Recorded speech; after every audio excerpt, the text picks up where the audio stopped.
महाराष्ट्र काँग्रेसच्या सगळ्या आमदारांची आज मुंबईमध्ये बैठक बोलावली, पण या बैठकीला 36 आमदार उपस्थित आहेत, तर 6 आमदारांनी दांडी मारली।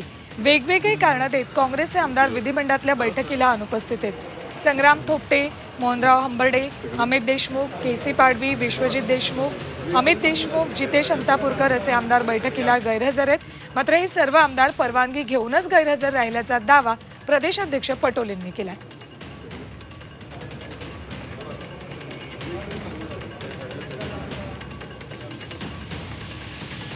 अंबार्डे आहेत, त्यांच्याशी बोलणं झालं, त्यांच्या मुलाचं लग्न आहे, त्याच्यामुळे ते अनुपस्थित राहणार आहे। मतदानाला ते हजर राहतील। जवळकरांचंही माझं बोलणं झालं, ते माधवराव आमच्या शिबिरात येणार आहे। प्रत्येकांचं व्यक्तिगत कुठल्या कामामुळे ते अनुपस्थित राहतील आहे आणि ते आमचं परवानगी घेऊन राहतात।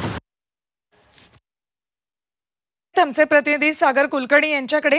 सागर, काँग्रेसच्या बैठकीसाठी 6 आमदार अनुपस्थित आहेत आणि यापैकी काही नावं आपण या आधी सुद्धा सांगितली होती, ज्यावेळेला अशोक चव्हाण भाजपमध्ये गेले होते। हे आमदार गैरहजर आहेत, याचा अर्थ हे पुढच्या काळात भाजपमध्ये जाण्याची शक्यता आपण वर्तवू शकतो। वास्तविकतेत जे आमदार येणार नाही आहेत त्यांनी त्यांची कारणं रीतसर प्रदेशाध्यक्ष आणि सभागृह गट नेते यांना कळवण्यात आलेली आहेत। तरी देखील विशेषतः जे आले नाही आहेत त्या आमदारांच्याकडे नावं नजर टाकली तर आपणास समजून येतं की ते एकतर अशोक चव्हाण यांच्या अतिशय निकटवर्तीय आहेत, त्याच्यामध्ये हंबर्डे असतील, परत संग्राम वगैरे आहेत की ते नाराज आहेत।